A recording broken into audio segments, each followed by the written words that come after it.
तो कैसे हैं आप लोग। आपका स्वागत है हमारे इस चैनल में। हमारा यह चैनल आपके लिए ऐसे वीडियो लाता रहेगा, तो आप हमारे इस चैनल को सब्सक्राइब कर लीजिए। आज के वीडियो में हम आपसे बात करने जा रहे हैं भारत के ऐसे सम्राट के बारे में जिसने पूरे मुगल साम्राज्य को हिला डाला था। हम बात कर रहे हैं श्री छत्रपति शिवाजी महाराज के बारे में। तो चलिए इस वीडियो की शुरुआत करते हैं। सन 1629 में पूरे भारत में मुगल साम्राज्य फैला हुआ था। उत्तर में दिल्ली में शाहजहां था, तो बीजापुर में सुल्तान आदिल शाह का शासन था, तो गोलकुंडा में सुल्तान अब्दुल्ला कुतुब शाह का शासन था। यह सुल्तान हमेशा मुस्लिम सैनिकों को ही अपनी सेना में प्राथमिकता देते थे। बंदरगाहों पर पोर्टुगीजों का कब्जा था और थल मार्ग पर मुगलों का शासन था, इसलिए दूसरे देशों से मुस्लिम सैनिकों को ला पाना मुश्किल था। इसलिए इन सुल्तानों को अपनी सेना में हिंदू सैनिकों को रखना पड़ता था। ऐसे ही आदिल शाह की सेना में एक मराठा सेना अध्यक्ष था जिसका नाम था शाहजी भोसले। उनके और उनकी पत्नी जीजाबाई के यहाँ सन 1630 में महाराष्ट्र के जिनार के नजदीक के शिवनेरी के किले में शिवाजी महाराज का जन्म हुआ था। उनका बचपन का नाम शिवायर था। उनके पिता सेना अध्यक्ष होने की वजह से बचपन में उनकी देखभाल उनकी माता जीजाबाई और उनके गुरु दादूजी भोसले ने की थी। उनके गुरु दादूजी ने उनको युद्ध कौशल में निपुण बनाया था और उनको नीति शास्त्र का भी ज्ञान दिया था, जबकि उनके माता जीजाबाई ने उनको हिंदू धार्मिक कथाओं का ज्ञान दिया था। सन 1647 में जब उनके गुरु दादूजी का निधन हुआ था, तब उनका मानना यह था कि शिवाजी भी अपने पिता की तरह आदिल शाह की सेना में किसी उच्च पद पर नियुक्त हो।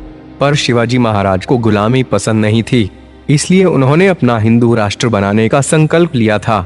सन 1640 में अगर कोई हिंदू शासक खुद का साम्राज्य स्थापित करना चाहे तो ये 3 आवश्यकता पूर्ण होना जरूरी था। पहला कि वह शक्तिशाली साम्राज्य से दूर हो, दूसरा वह जमीन खेती के लिए अनुपयोगी हो, वह जगह जंगलों से घिरी हुई हो ताकि छापामार युद्ध हो सके। सन 1646 में ये सभी परिस्थितियां संभव हुई और शिवाजी महाराज ने वहां के स्थानीय किसानों मावलियों की मदद से अपनी खुद की सेना बनाई और इस सेना की मदद से उन्होंने तोरणा, चंकण और कोंडाणा किले जीत लिए थे और आबादी सोमदेव की मदद से उन्होंने थाने, कल्याण और भिवंडी जैसे किले भी जीत लिए थे। शिवाजी महाराज के बढ़ते प्रभाव को देखकर उनको रोकने के लिए आदिल शाह ने उनके पिता का अपहरण कर लिया।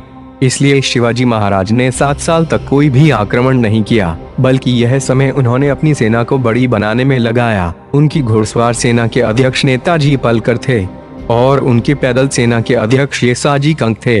उन्होंने अपनी सेना की मदद से कुल 40 किले जीत लिए थे।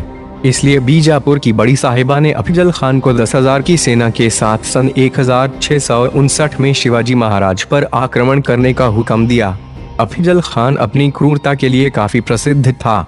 उसने शिवाजी महाराज को उकसाने के लिए कई सारे हिंदू मंदिर को ध्वस्त किया था और कई सारे निर्दोष लोगों को मार डाला था। उस समय शिवाजी महाराज प्रतापगढ़ के किले में स्थित थे। अफजल खान ने शिवाजी महाराज को दगा करके मारने के लिए उनको मिलने का निमंत्रण दिया। उसने शिवाजी महाराज को गले मिलकर मारने की साजिश रची थी, पर शिवाजी महाराज बुद्धिमान थे, वह पहले से ही तैयार थे। उन्होंने अपने हाथ में रहे बाघ नख जैसे तीक्ष्ण हथियार से अफजल खान के पेट को चीर डाला, जो कद में उनसे 2 गुना था, और प्रतापगढ़ की लड़ाई में शिवाजी महाराज ने अफजल खान की सेना को मात दी। इससे बीजापुर का सुल्तान स्तब्ध रह गया। 1659 में उसने रुस्तम जमान को शिवाजी महाराज से लड़ने के लिए भेजा। उसकी भी शिवाजी महाराज के सामने हार हुई। इसलिए आदिल शाह ने अब अपने सेनापति सिद्दी जौहर को शिवाजी महाराज से लड़ने के लिए भेजा। उस समय शिवाजी महाराज पन्हाला किले में थे।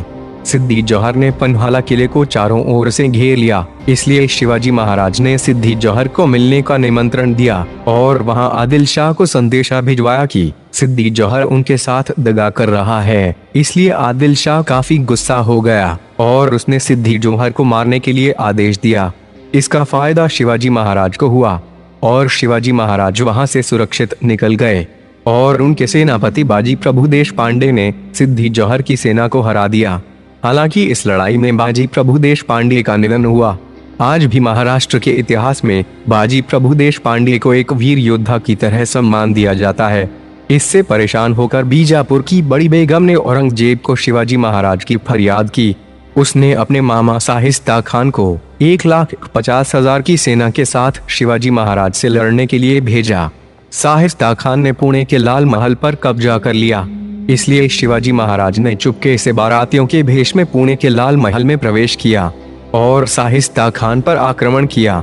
शाहिस्ता खान खुद को बचाने के लिए खिड़की से कूद गया, पर उसने अपनी 3 उंगलियां गंवा दी और साथ में इज्जत भी। उसके बाद शिवाजी महाराज ने सन 1664 में मुगलों के बड़े व्यापार केंद्र सूरत को अपने अधीन कर लिया। इससे औरंगजेब आग बबूला हो गया। उसने 60 वर्षीय मिर्जा राजा जय सिंह को 1,50,000 की सेना के साथ शिवाजी महाराज से लड़ने के लिए भेजा। इस युद्ध में शिवाजी महाराज की हार हुई और उनको अपने 23 किले और 4 लाख मुद्राएं गंवानी पड़ी। औरंगजेब ने उनको और उनके बेटे संभाजी को कैद करने का आदेश दिया। शिवाजी महाराज ने बड़ी चतुराई से बीमार होने का बहाना बनाया और साधु संतों और फकीरों को उपहार भेजने की इच्छा जताई। एक बार वो खुद और उनके बेटे संभाजी दोनों उपहार के डिब्बे में बैठकर औरंगजेब के महल से बाहर निकल आए और वे वहां से मथुरा, काशी, गया, गोलकोंडा, बीजापुर और वहां से रायगढ़ पहुंचे। उन्होंने सन 1670 तक अपना कई सारा हिस्सा औरंगजेब से आजाद करवा लिया। सन 1671 से लेकर 1674 तक मुगलों ने काफी प्रयत्न किया, पर वे शिवाजी के महाराज के सामने टिक नहीं पाए। आखिर 1672 में बीजापुर के सुल्तान आदिल शाह की मृत्यु हुई। आखिरकार वो दिन आ ही गया जब 6 जून 1674 में हिंदू विधि विधान और वैदिक मंत्रों के जाप से शिवाजी महाराज का राज्याभिषेक हुआ। शिवाजी महाराज कभी किसी के साथ जाति के आधार पर भेदभाव नहीं करते थे। उनकी सेना में कई मुस्लिम अधिकारी भी थे। वो नारियों का आदर करते थे। दुश्मन की जीती हुई स्त्रियों को भी सामान सहित वापस भेज देते थे। शिवाजी महाराज ने 4 किलो और 2000 सैनिकों के साथ शुरुआत की थी, जो उनकी मृत्यु के समय 300 किले और 1 लाख सैनिक तक हो गई थी। आखिर में उनका स्वास्थ्य खराब होने की वजह से 5 अप्रैल 1680 में उनका 52 साल की छोटी उम्र में निधन हुआ था। मुगलों ने सोचा कि शिवाजी महाराज के निधन के बाद मराठा साम्राज्य कमजोर हो जाएगा, पर उसके बाद शिवाजी महाराज के बेटे संभाजी महाराज और उनके बाद छत्रपति राजा राम महाराज ने न केवल उस साम्राज्य को संभाले रखा था, बल्कि उसे पाकिस्तान तक फैलाया था। शिवाजी महाराज के बारे में इतना काफी नहीं है, उनके पर तो कहीं लंबी वीडियो बन सकती है। शिवाजी महाराज ने हिंदू धर्म को बचाए रखा था और भारत में एक सुशासन स्थापित किया था। तो हम यहाँ अपनी वीडियो का अंत करते हैं। अगर आपको यह वीडियो अच्छी लगी हो तो जरूर इसे लाइक कीजिए। इस वीडियो को अपने दोस्तों के साथ शेयर कीजिए ताकि वे भी शिवाजी महाराज के बारे में जान सकें, और इस चैनल को सब्सक्राइब कर लीजिए ताकि आपको ऐसी वीडियो फिर मिलती रहे। जय छत्रपति शिवाजी महाराज।